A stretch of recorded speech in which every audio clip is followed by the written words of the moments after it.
Sheet से, ये 20 sheet से किसी वोकैबुलरी का बुक नहीं ना बना देती मैं, राइट? कहोगे तो ठीक है, उसको बना के असेंबल करके दे देंगे, लेकिन मैं चाहती हूं कि आप लिखो साथ साथ, ठीक है? एमनेशिया होता है लॉस ऑफ मेमोरी, भूलने की बीमारी। बेटा एक और बीमारी है जो बहुत बार आता है, एफेशिया। लॉस ऑफ स्पीच, बहुत सारे लोग ऐसा होते हैं जो किसी तरह के शॉक में बोलना भूल जाते हैं। So loss of speech is aphasia, loss of memory amnesia, loss of speech aphasia, ठीक है? क्लियर? नेक्स्ट आओ, पैनोफोबिया। बेटा पैन और फोबिया, देखो फोबिया जब भी दिखे ना समझ जाना फियर की बात हो रही है, फोबिया जब भी दिखे समझ जाना फियर की बात हो रही है। So what is panophobia? इसका मतलब है सब चीजों से डर। अब बोलो कि सब चीजों से डर क्या हो सकता है? बेटा ये बहुत गंदी बीमारी है, इंसान एकदम पागल सा हो जाता है क्योंकि उसको कोई भी चीज से, मतलब वो पलंग के ऊपर चढ़ के बैठा रहता है कि कहीं मेरे पैर को पकड़ कोई ना खींच ले, ठीक है? ऐसी हालत रहती है, ठीक है? सो पैनोफोबिया का मतलब हो गया सब चीजों से डर। बेटा ऑप्टिक, जहां दिखे समझ जाना आपका दृष्टि से रिलेटेड है, साइट से रिलेटेड है। पैनॉप्टिक दृष्टि से रिलेटेड है। ऑप्टिक नर्व्स कहां होते हैं? आपके आंख में होते हैं। ऑप्टिक नर्व्स आपके आंख में होते हैं। यस विकास। तो पेनॉप्टिक क्या है? पैन मतलब ऑल, ऑप्टिक मतलब आईज, यानी कि सब कुछ जब बृहद दृष्टि से आपको दिख रहा है। पेनॉप्टिक साइट है, दूर दूर तक नजारा ही नजारा दिख रहा है ना? That is called panoptic sight. Panoptic is wide view, दूर दूर तक नजारा दिखता है, वो पेनॉप्टिक है। और वैसे नजारे को कहते हैं पैनोरमा। पैनोरमा देखो, पैन का मतलब अगेन ऑल है, तो पैनोरमा क्या है? जब आपको दूर दूर तक दिखाई दे रहा है, a wide view over a wide area, ये पैनोरमा है। Wide view over a wide area, वो पैनोरमा है। देखो ध्यान से, समझ में आया? संजय मैं कमेंट पे ध्यान नहीं दूंगी क्योंकि आपका कमेंट कोई काम का नहीं है, ठीक है? यस सागर, सारे वोकैबुलरी याद करने बेटा। अभिषेक, सारे एग्जाम से वोकैब, ग्रामर और रीडिंग तीनों इंपॉर्टेंट है, ठीक है? अच्छा आप लोग एक बात बताओ, spoken English by Neetu Singh में आप रीडिंग करते हो? स्टोरीज जो डाल रही हूं मैं, वो रीडिंग करते हो? जल्दी बताना, हाँ या ना? Spoken English by Neetu Singh में जो स्टोरीज डालती रहती हूं मैं, आप उसको रीडिंग करते हो? ये पूछ रही हूँ। रिशु बहुत कवर हो जाएगा, लेकिन आप वॉल्यूम 1 भी याद करते रहो। यस, मैं यही चाह रही हूँ कि आप लोग रीडिंग करो, क्योंकि बेटा जब मैं पैसेज क्लोज टेस्ट कराऊंगी तब आप लोग का जो ये रीडिंग का प्रैक्टिस है ना, वही हेल्प होगा। हैप्पी, नहीं समझ में आता है बेटा, बहुत आसान आसान स्टोरी देती हूँ मैं, उसको समझने की कोशिश करो। और जानते हो अब क्या करने लगी हूँ? पिछले कुछ दिनों से मैं वो स्टोरीज देने लगी हूँ जो महाभारत रामायण में आप देख चुके हो, जानबूझ के, ताकि कुछ कुछ तो आपको याद है स्टोरीज, और कुछ कुछ पढ़ लोगे। तो मैं सिर्फ चाह रही हूं कि आप रीडिंग करो और उन स्टोरीज को एंजॉय करो बस। बेटा पीडीएफ नहीं डालती हूं मैं पूरा लिख के उसमें प्रॉपर वर्ड को चेंज करके अच्छे से डालती हूँ टेलीग्राम में। चलो सुनो, पैनोरामा क्या कहा मैंने कहा कि पेनॉप्टिक साइट का मतलब दृश्य, आपका दृष्टि पेनॉप्टिक है, यानी दूर दूर तक देख सकते हो, और जो दूर दूर तक दिख रहा है ना आपको दृश्य, बेटा वो पैनोरामा है। दूर दूर तक दृश्य दिखता है वो पैनोरामा होता है। देखो राइट, ये देखो यहां से हो गया सारा। अब एक वर्ड पैन का बचा है, वो पैंटोमाइम। बेटा माइम का मतलब ही होता है एकदम चुप, मूक, एकदम क्वाइट। पैंटोमाइम का मतलब क्या है, अब ध्यान से समझना। पैसेज बहुत हेल्प होगा। अभी फिलहाल जानते हो मैं आपको कम से कम 100 स्टोरीज दूंगी, और उसके बाद फिर थोड़ा सा लेवल हाई करेंगे। लेवल हाई पता क्या होगा? लेवल हाई होगा इन द सेंस कि फिर मैं जैसे कुछ इकोनॉमी से रिलेटेड छोटा सा मुद्दा, कोई हिस्ट्री से रिलेटेड कोई राजा का, ऐसे देना शुरू करूंगी, ठीक है? कोई ज्योग्राफी में कुछ जैसे आपको कहीं कहीं कहीं कुछ ज्योग्राफिकल फीचर्स है ना जिसमें कुछ विचित्र बातें हैं, वो ठीक है, तो वो बाद में। अभी फिलहाल आसान इंग्लिश करो। और स्पोकन बुक का पीडीएफ मैं शेयर कर दूं बेटा, तो एक बात बताओ, कुछ ही तुमसे मैं छोटी सी बात बताती हूँ, सिर्फ छोटी सी बात बताऊंगी, ज्यादा कुछ नहीं पूछूंगी आपसे, क्योंकि आप लोग खुद समझदार हो। बेटा आप 3 साल में एक कोई बहुत बढ़िया सा घर बनाते हो, मान लो, मैं आपको बता रही हूँ, आपने अपने परिवार के लिए एक घर बनाया और आपका मोहल्ले वाला आकर कहेगा कि तुम निकल लो, तुम दानवीर कर्ण की तरह रहो, क्या फर्क पड़ेगा तुम्हें, ये घर हमें मुफ्त में दे दो, ठीक है ना, आप दे दोगे? तो अननेसेसरी जो बातें करते हो ना बेटा, जो आप बोल रहे हो ना, आप पायरेसी को बढ़ावा दे रहे हो, ठीक है, इसलिए अननेसेसरी बातें नहीं करो। पैंटोमाइम, माइम का मतलब मूक, मूक मतलब चुप। कुछ अभिनय देखते हो जब पूरा बॉडी लैंग्वेज आपका ऐसा रहता है कि एकदम चुप है, कुछ नहीं बोल रहे हैं, खाली बॉडी लैंग्वेज से और चेहरे के एक्सप्रेशन से सब कुछ बता देते हैं, जैसे मिस्टर बीन्स है ना, जैसे चार्ली चैपलिन है ना, तो वो क्या है, वो पैंटोमाइम से सब कुछ बता देते हैं, ठीक है, क्लियर? पैंटोमाइम का मतलब होता है मूक अभिनय, एकदम चुप होके आप अभिनय कर रहे हो, आवाज कुछ नहीं, चार्ली चैपलिन बेस्ट है इसमें एग्जाम्पल में। नेक्स्ट आओ क्वेयर फिश। बेटा क्वेयर का मतलब ही होता है स्ट्रेंज, इसका मतलब ही होता है स्ट्रेंज। तो ऐसा फिश, फिश मतलब बेटा फिश होता है, लेकिन इडियम्स एंड फ्रेजेस में तो मैं आपको क्या बताती हूँ कि एक एक वर्ड में नहीं जाओगे। सूर्या खुश रहो बेटा, लेकिन अब बार बार मत लिखो, आप लोग है ना गुड इवनिंग और वो सब मत लिखा करो बेटा, काम की बात लिखो, क्योंकि देखो बात क्या है ना, ऑनलाइन में हमें एक एक मैसेज पढ़ना पड़ता है कि कहीं कोई इंपॉर्टेंट मैसेज ना छूट जाए। तो आप लोग इस तरह से करोगे ना तो आप लोग का मैसेज छूटता जाता है मुझसे, फिर कहोगे मैम मैसेज नहीं पढ़ती है। सेम बातें लिखे चले जा रहे हो और वो भी कोई काम की बात नहीं हो। चलो अब सुनो ध्यान से। क्वेयर फिश मतलब होता है बेटा विचित्र व्यक्ति, स्ट्रेंज आदमी जो बहुत ही अजीब सा व्यवहार कर रहा है। देखो a person whose behaviour seems strange, कई बार स्ट्रेंज के बदले में एक दूसरा वर्ड लिख देगा वियर्ड, ठीक है, बहुत अजीब सा व्यवहार वाला व्यक्ति, जो क्वेयर फिश का मतलब हुआ अ स्ट्रेंज पर्सन, जिसको हम लोग कहते हैं कई बार एसेंट्रिक, एसेंट्रिक, ठीक है।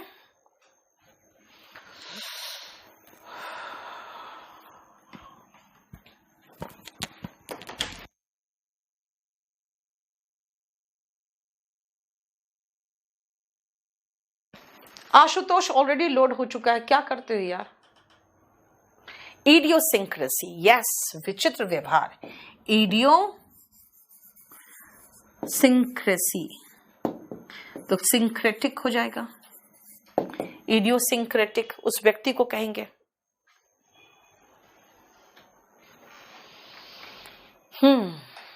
नहीं, जुगल नहीं हुआ अभी, ठीक है। नेक्स्ट आओ कोल्ड फिश। बेटा कोल्ड फिश का मतलब क्या है? जब आप गर्म जोशी के साथ लोगों का स्वागत नहीं करते, कोई आया कोई गया मुझे क्या फर्क पड़ता है, तो कहोगे Neetu Singh is cold fish. इसका मतलब अनफ्रेंडली है, मतलब किसी से गर्म जोशी के साथ नहीं मिलती है, बिल्कुल अलूफ रहती है, यानी किसी के साथ मिलना जुलना नहीं, अ फ्रेंडली पर्सन नहीं, अनफ्रेंडली पर्सन। कोल्ड फिश का एंटोनिम देखोगे ना बेटा, तब होगा फ्रेंडली, एमिएबल। इसका एंटोनिम में ये जो एंटोनिम साइन है, कोल्ड फिश का मतलब होता है अनफ्रेंडली पर्सन, जो दूसरों से मतलब नहीं रखता है ना। और यहां पे कोल्ड फिश का एंटोनिम कहेंगे तो एमिएबल और फ्रेंडली, ठीक है। नेक्स्ट आओ शैंक्स पॉनी। एमिटी का मतलब फ्रेंडशिप होता है बेटा। स्ट्रेंज का मतलब विचित्र हुआ।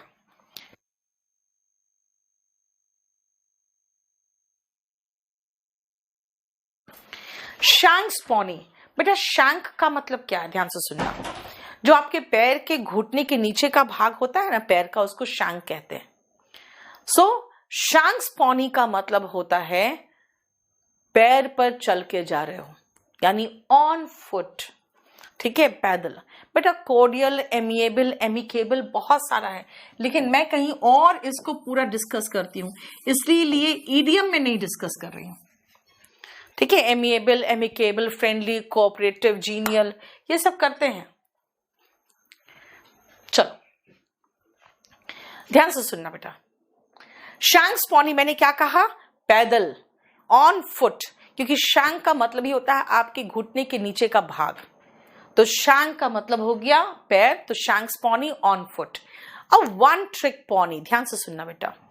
वन ट्रिक पॉनी यानी कि जो पॉनी सिर्फ एक ही ट्रिक दिखा पाए वो वन ट्रिक पॉनी है, ठीक है। यानी घोड़े का बच्चा जो सिर्फ एक ही ट्रिक दिखा पाता है। जैसे मान लो कई लोग मुझे कहते हैं मैम आप रियल एस्टेट में जाओ, आप रेस्टोरेंट खोलो। मैं कहूंगी भाई मुझे कुछ नहीं आता, मुझे सिर्फ एक ही काम आता है, वो है पढ़ना, पढ़ाना, किताब लिखना। I am just a one trick pony, यानी जो व्यक्ति सिर्फ एक ही काम में एक्सपर्टीज रखता हो, यानी वो वर्सटाइल नहीं हो। उल्टा इसका हुआ वर्सटाइल, वो मल्टीटास्किंग नहीं हो, मल्टी टैलेंटेड नहीं हो, वो ऑलराउंडर नहीं हो, ठीक है। वन ट्रिक पॉनी मतलब जिसको सिर्फ एक ही काम करना आता है बस।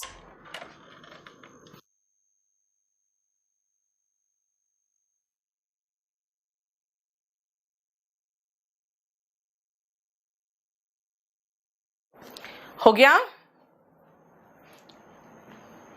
ये वोकैब बुक में, वोकैब बुक का कौन सा चैप्टर, रचित? बेटा वोकैब बुक का चैप्टर नहीं है, वोकैब बुक इतनी मोटी किताब है, ठीक है। शुभम नहीं करता बेटा कोई भी ऐप में आपको ऐसा लगा के नहीं देगा। नाज़नीन हम टाइम 4-7 बजे चेंज कर देंगे तो फायदा क्या है, जरा बताना। हाँ 7:30 बजे मैथ्स से क्लास चलते हैं, जो हमारे बहुत सारे बच्चे मैथ्स भी पढ़ रहे हैं।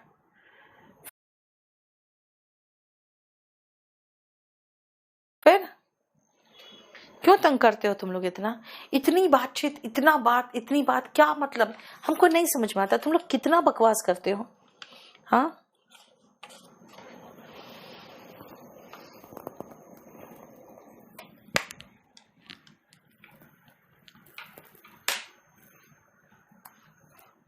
एक दिन में कितनी वो क्या आप करें, जितना तुम्हें याद होगा उतनी करोगे ना यार। हाँ सबका अपना दिमाग अलग अलग है। सुमन ये सब बकवास नहीं करो, यहाँ पे सिर्फ पढ़ो। चलो a dog in the manager, बेटा मैंजर का मतलब क्या है, ध्यान से समझना। वो हौद जो होता है ना बेटा, जिसमें चारा पानी गाय भैंस को डाला जाता है, उसको कहते हैं manager. A dog in the manager का मतलब होता है कि एक कुत्ता जो उस मैंजर के पास है। बेटा जब कुत्ता मैंजर के पास होता है ना, तो वो उसका रहता है ना खाएंगे ना खाने देंगे, है ना, समझ में आया।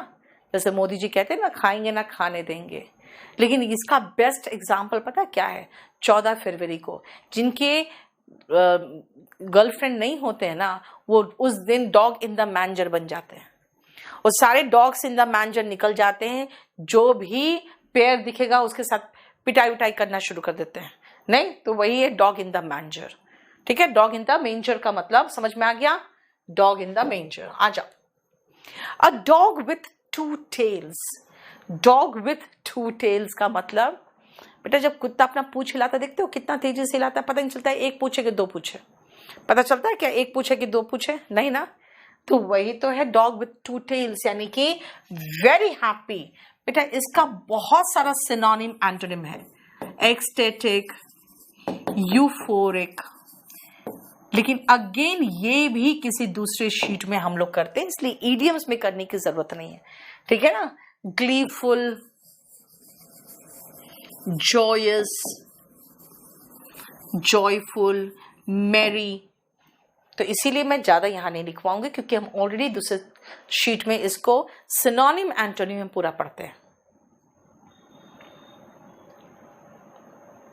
यस प्रिंस, मैं अच्छे से पढ़ाती हूं। यस वैभव, ये हैप्पी। आ जाओ, गो टू डॉग्स, ध्यान से सुनना। अगर आपकी माँ खाना बनाती है और वो खराब हो जाता है तो क्या करती है, बाहर ले जाकर कुत्तों को डाल देती है ना। इसका मतलब वो आपके लिए तो बिल्कुल बर्बाद हो गया। तो गो टू डॉग्स का मतलब क्या होता है, टू बी वेस्टेड। देखो, to be ruined, wasted, spoiled, नहीं,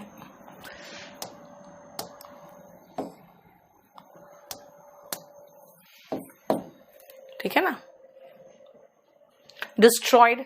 बेटा हैप्पीनेस का स्पेलिंग सुषमा क्या लिख रही हो तुम, हाँ। स्पेलिंग तो सही लिखो।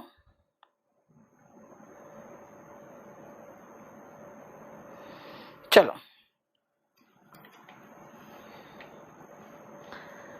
बेटा आपको ईडियम और वोकैब अलग नहीं करना है। जब हम ईडियम्स करा रहे हैं तो कुछ कुछ वोकैब भी साथ में कराते जा रहे हैं।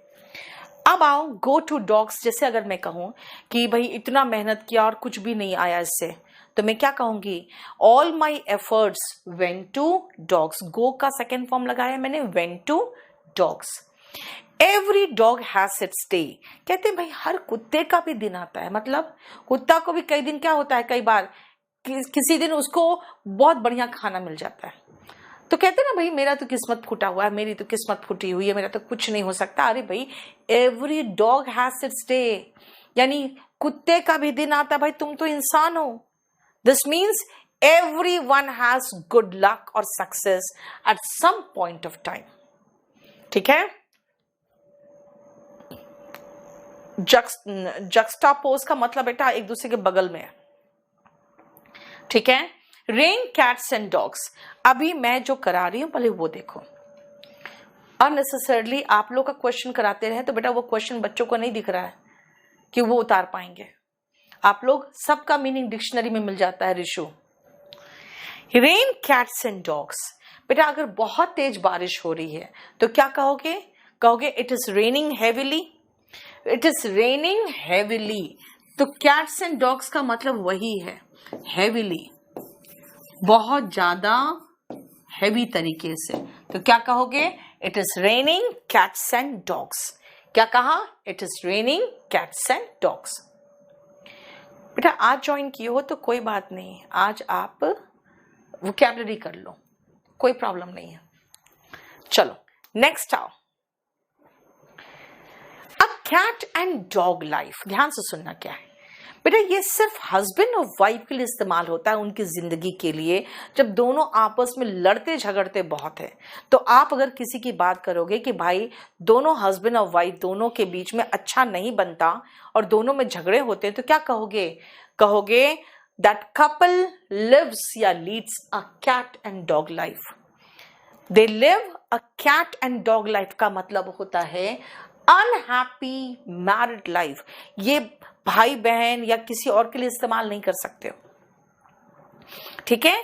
ये सिर्फ इस्तेमाल करोगे किसके लिए, तो हस्बैंड और वाइफ के लिए, कि उनके बीच में बहुत लड़ाइयां होती है, तो कहेंगे they live a cat and dog life. Next दो आओ, let the cat out of the bag and spill the beans. इन दोनों का मतलब देखो, let the cat out of the bag and spill the beans, दोनों का मतलब होता है जो राज था, जो सरप्राइज था, जो सीक्रेट था, उसको रिवील कर देना। टू रिवील अ सीक्रेट कई बार होता है केयरलेसली या गलती से, तो कह सकते हैं let the cat out of the bag का मतलब टू रिवील अ सीक्रेट। जैसे अगर मान लो आप कहोगे मैंने, देखो काजल का प्रॉब्लम, मैंने सरप्राइज पार्टी रखी, यस रंजीत लाइव है, और मेरे फ्रेंड ने सारा भांडा फोड़ के रख दिया, तो मैं कहूंगी क्या, we kept a surprise party but my friend let the cat out of the bag. समझ में आया? My friend spilled the beans, उसने राज उजागर कर दिया। स्पिल्ड द बीन्स या let the cat out of the bag का मतलब सबको बता देना जो सीक्रेट है।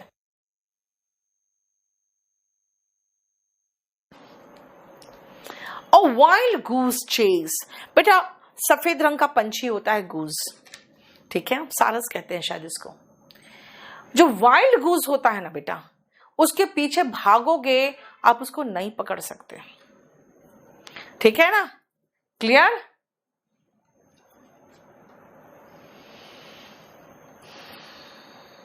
चलो, अ वाइल्ड गूज चेज का मतलब अ फूलिश एंड होपलेस सर्च। मूर्खतापूर्ण और होपलेस का मतलब होता है बिना उम्मीद के। जैसे कई बार ऐसा होता है, पुलिस किसी को, जैसे मान लो पुलिस खोज रही थी दाऊद इब्राहिम को, it was a wild goose chase. Wild goose chase मतलब फूलिश सर्च था। मोहिनी, कल ही मैंने कहा था कि मैं कल नहीं हो पाया था क्लास, तो मैंने कहा था आज लूंगी। तुम शायद लाइव नहीं आई थी इसलिए नहीं देखा होगा। देखो 30 समझ में आ गया। नेक्स्ट आओ 31, pursuit of something unattainable. Kavita very good. किसी चीज का पीछा करना जो चीज आपके हाथ नहीं लगने वाला, ठीक है। फ्यूटाइल बेटा, futile. Sachin F, futile search, इसको आप कह सकते हो futile search.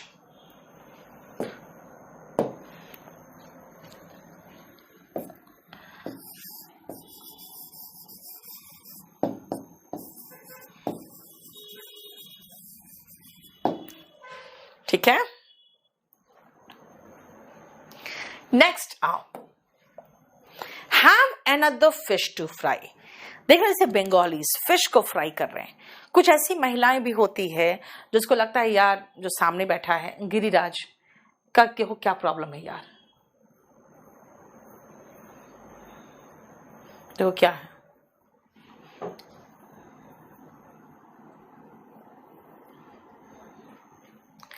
Have another fish to fry. जब आप देखोगे कोई महिला फिश फ्राई कर रही है और उसका हस्बैंड वो फिश लेके जब चला गया ना ऑफिस, तो फिर वो बड़ा वाला फिश निकालेगी अपने लिए फ्राई करने के लिए, यानी कि उसका कुछ और भी इंटेंशन है जो सामने दिख रहा है उसके अलावा। Have another matters to attend to. कई बार कहते हैं भाई वो तुम्हारा हेल्प कर रहा है, ठीक है हेल्प कर रहा है, लेकिन मैं तुम्हें बता दूं he has another fish to fry. उसका कुछ अपना निजी स्वार्थ है, वो साधने की कोशिश कर रहा है, वो तुम्हें हेल्प नहीं कर रहा है। He has another fish to fry. समझ में आया? देखो अ बर्ड्स आई व्यू, जब ऊपर से सरसरी तौर पे कोई चीज देखते हैं ना, बर्ड्स आई व्यू होता है। जैसे देखते हो अगर आपके जो घर में काम करती है या जो भी आप कुछ पढ़ रहे होते थे बचपन में, तो मम्मी आती थी आके एक नजर डालती तो चली जाती थी, है ना, सरसरी तौर से देख लेना। और जनरल व्यू फ्रॉम अबव, जो ऊपर से जनरल व्यू एक बार देख के चली जाती थी ना, वो बर्ड्स आई व्यू होता था। लेकिन उनके इनफैक्ट ईगल आइज होता है आपकी मम्मी का, याद रखना। देखो यही ईगल आइज। ईगल आइज मतलब very sharp eye sight, the ability to see और ऑब्जर्व कीनली। कीन इसको कहते हैं कीन आई साइट। कीन आई साइट। ईगल आई का मतलब होता है कीन आई साइट। समझ में आया? अगर कोई बिल्डिंग में ऊपर खड़े हो तो आप बर्ड आई व्यू दे सकते हो, a general view from above. लेकिन कोई चीज बहुत पैनी नजर से देख रहे हो तो क्या है ये है keen eye sight. Eagle eye is keen eye site. बेटा आर्गस आइड का मतलब होता है बिल्कुल चौकस, विजिलेंट। यहां पे नहीं है वो। सुदान का खींच के इसको अभिषेक को भेजो, ठीक है। नेक्स्ट आओ, अ बर्ड ऑफ पैसेज। बेटा पैसेज मतलब समझो क्या होता है। जो माइग्रेटरी बर्ड्स है ना, जब यहाँ से ठंडे देशों से गर्म देश जा रहे होते हैं ना, तो इंडिया में क्या करते हैं ना, बहुत अच्छा तालाब और बहुत अच्छे जगह पे मतलब दाना पानी का इंतजाम कर देते हैं, बहुत बड़े बड़े तालाब, ताकि क्या होता है ना, वो जो बर्ड्स है जो हम जिंदगी में कभी नहीं देख पाएंगे क्योंकि वो यहाँ के बर्ड्स ही नहीं है, तो वो थोड़ी देर रह के दाना पानी चुग ले और थोड़ी देर यहाँ आराम करे ताकि हम लोग उसको देख सके। इतना सुंदर उनका नजारा होता है। अब फिर वो सारे एक साथ उड़ जाते हैं। तो वो बर्ड्स ऑफ पैसेज है क्योंकि वो बस पास कर रहे हैं, समझो ऐसे पैसेज। यस, लॉजिक वंशिका मैं बताते जाती हूं आपको कि कैसे ये ओरिजिनेट हुआ है, क्योंकि ये उनका पैसेज है, ये इंडिया से ऊपर से वो उनका पैसेज बना हुआ है। पैसेज मतलब गलियारा, ठीक है ना, और वो यहां से बस गुजर रहे थे, थोड़ी देर के लिए आराम किया और चले गए। तो ये जो माइग्रेटरी बर्ड्स होते हैं वो बर्ड्स ऑफ पैसेज है। लेकिन ऐसे ही जब कोई व्यक्ति कहीं पर परमानेंट नहीं ठहर रहा है बल्कि वहां से सिर्फ गुजर रहा है तो कहते हैं बर्ड्स ऑफ पैसेज। जैसे कोई अगर मैं कहूं कि भाई देखो ना, वो उसको समझते हो कि नहीं, वो यहाँ पे बहुत दिनों से कुछ गलत कर रहा, कहोगे नहीं, he is a bird of passage here, 2-4 दिन ही तो है आए हुए हुआ है और वो 2-4 दिन में चला जाएगा, वो ऐसा कुछ नहीं कर रहा है। He is a bird of passage here, यानी यहाँ पे परमानेंट वो ठहरेगा ही नहीं, ठीक है।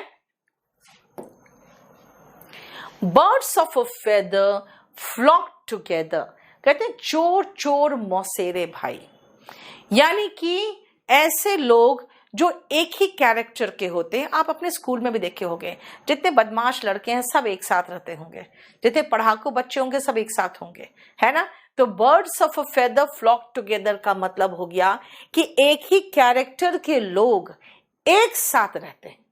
जब एक ही कैरेक्टर के लोग होते हैं ना, वो सभी एक साथ रहना चाहते हैं, वही है birds of a feather flock together, ठीक है। बेटा हिंदू नहीं पढ़ोगे, द हिंदू थोड़ा डिफिकल्ट होता है। हाँ, Kavita, one who comes occasionally.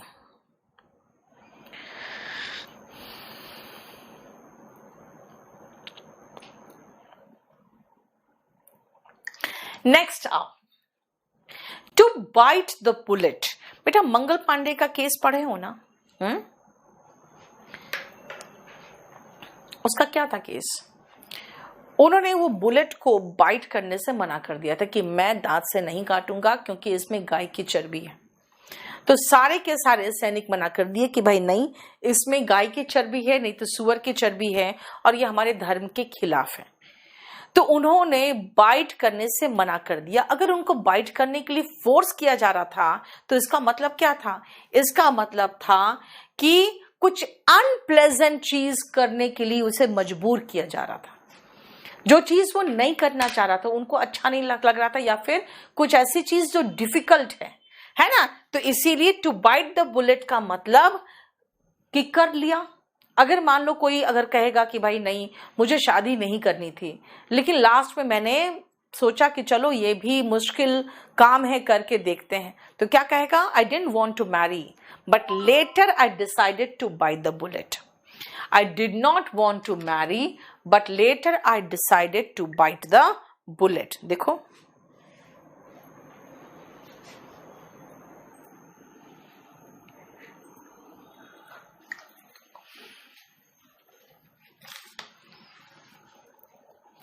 ठीक है।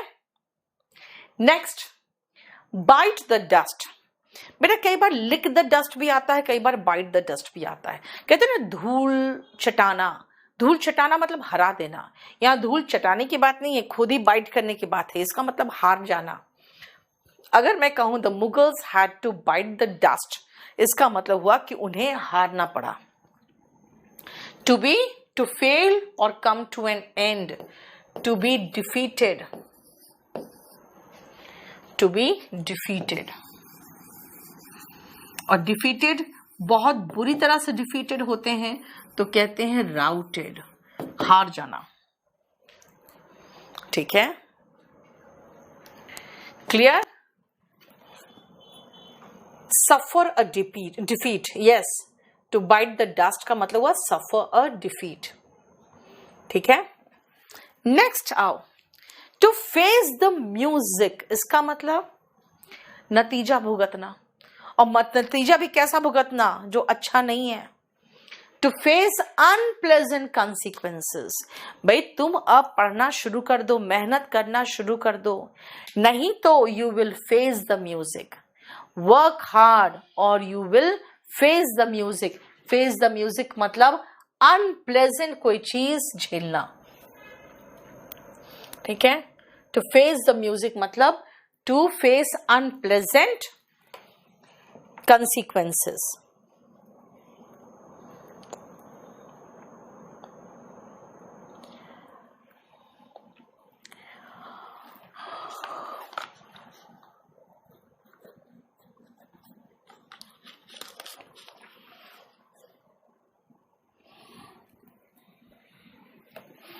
चलो नेक्स्ट आओ।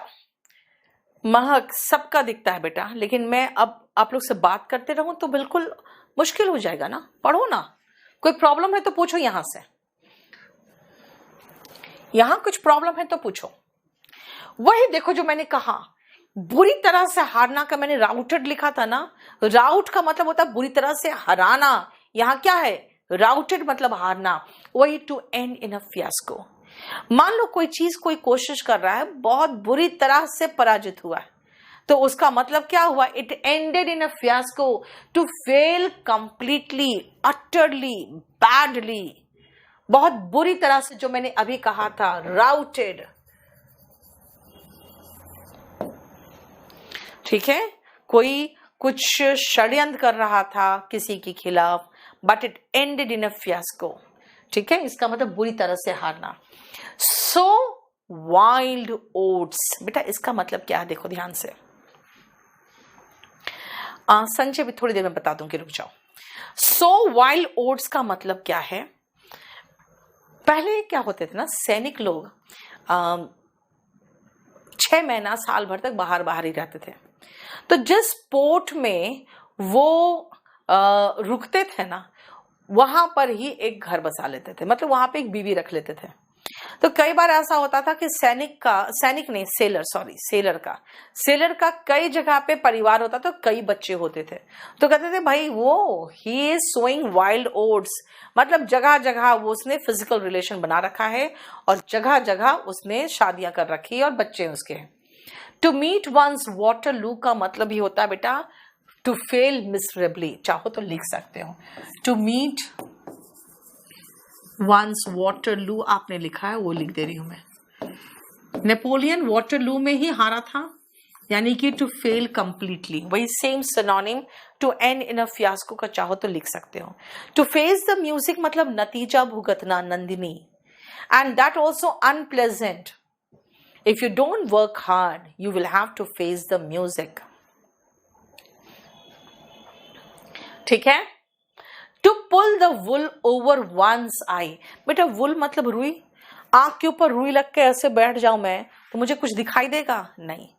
कई बार अपने पेरेंट्स की आंखों में आप धूल झोंकते हो, तो क्या कहूं मैं, many times you pull the wool over your parents eyes, many times you pull your wool over your parents eyes, है ना, वही तो है धूल झोंकना, धोखा देना, to cheat, mislead, deceive, dupe.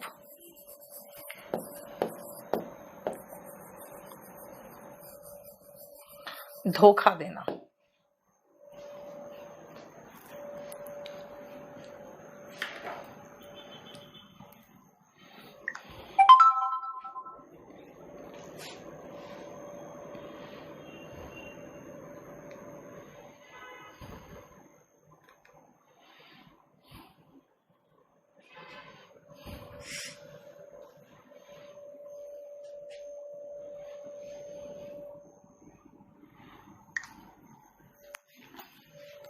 चलो सब लोडेड है अर्पिता, और मैंने 50 बार एक ही बात कहा है, अगर आपको कोई प्रॉब्लम है तो फोन नंबर के साथ लिखो ताकि यहाँ जो बैठा है स्टाफ वो देख सके। लेकिन तुम्हारा काम क्या है अर्पिता, तुम लोग काम है खाली डिस्टर्ब करना, एक ही बात 50 बार लिखना ताकि मैडम इरिटेट हो। ठीक है ना। कुछ हमको पता है क्यों ऐसा फीलिंग आता है कभी कभी ना, कि कुछ बच्चे जानबूझ के एडमिशन लिए हैं ताकि वो इरिटेट करें। मेरा बहुत बार मन करता है कि उनको ब्लॉक करवा दूं, अपने आप पर कंट्रोल करती हूं मैं। एट लार्ज का दो मतलब है, नॉट कॉट। मेरा बहुत बार मन करता है कि उनको ब्लॉक करवा दूं, अपने आप को फिर कंट्रोल करती हूं मैं। एट लार्ज का दो मतलब है, not caught and as a hole. मतलब क्या सुनो, अगर मैं कहूं Nirav Modi is at large, भागा हुआ है, कोई नहीं पकड़ पा रहा है उसको, कहाँ है वो, मालिया इज एट लार्ज, है ना, मेहुल चौकसी एट लार्ज, उसका तो अब रेड कॉर्नर नोटिस भी खत्म हो गया। इसका मतलब एट लार्ज का मतलब होता है भागा हुआ।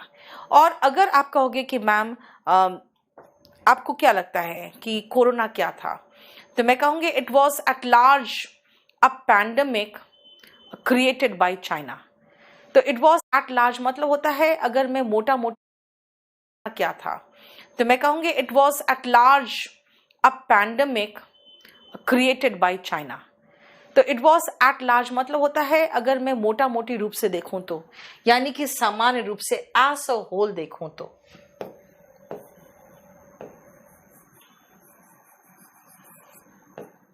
एज ए होल देखूं तो वो एक चाइना के द्वारा क्रिएटेड एक प्रॉब्लम था। ठीक है बेटा, फ्यूजिटिव का मतलब भगोड़ा होता है। तो यहां पे मैं एट लार्ज कह रही हूं, यानी भागा हुआ। ठीक है, नॉट कॉट, यहां पे कह सकते हो एब्सकॉन्डिंग, लेकिन उस व्यक्ति को मैं नहीं कह रही हूं, एब्सकॉन्डर की बात नहीं कर रही हूं मैं। ठीक है,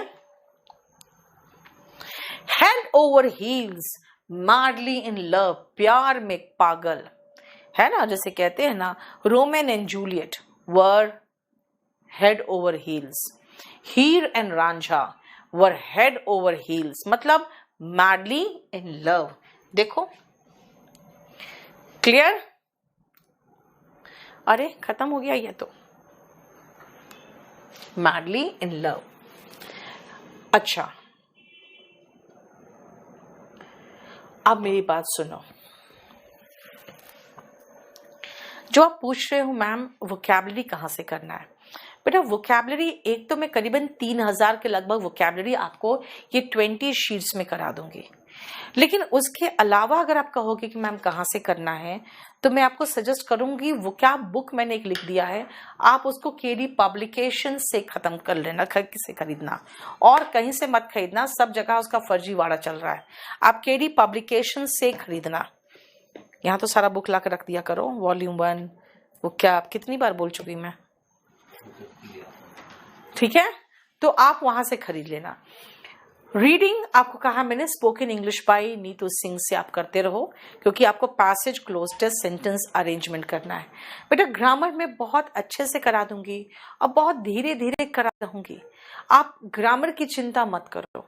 ठीक, क्लोज टेस्ट सेंटेंस अरेंजमेंट करना है।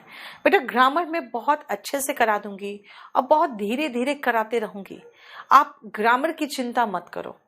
ठीक है ना, ग्रामर खाली खत्म करने से बेटा नहीं होगा, और ग्रामर में पूरा कंप्लीट मैं खत्म करूंगी, आपको अपने खत्म करने की जरूरत नहीं, क्योंकि आप क्या पढ़ोगे मुझे अच्छे से पता है। आपको ज्यादा पढ़ने का शौक है खुद, तो वॉल्यूम 1 से पढ़ लो। हाँ, वॉल्यूम 1 बहुत जरूरी है, वॉल्यूम 1 आपके पास होना चाहिए। आदित्य, स्पेलिंग मिस्टेक अलग चैप्टर है बेटा। ठीक है, श्याम का देख लो। यस, अमेज़न से भी डुप्लीकेट मिलता है, फ्लिपकार्ट से भी डुप्लीकेट मिल रहा है। ठीक है, आज रहने दो इतना ही, क्या करूं मैं अब, एक शीट तो खत्म करा दिया, अब नेक्स्ट क्लास से आप लोग का ग्रामर कराऊंगी।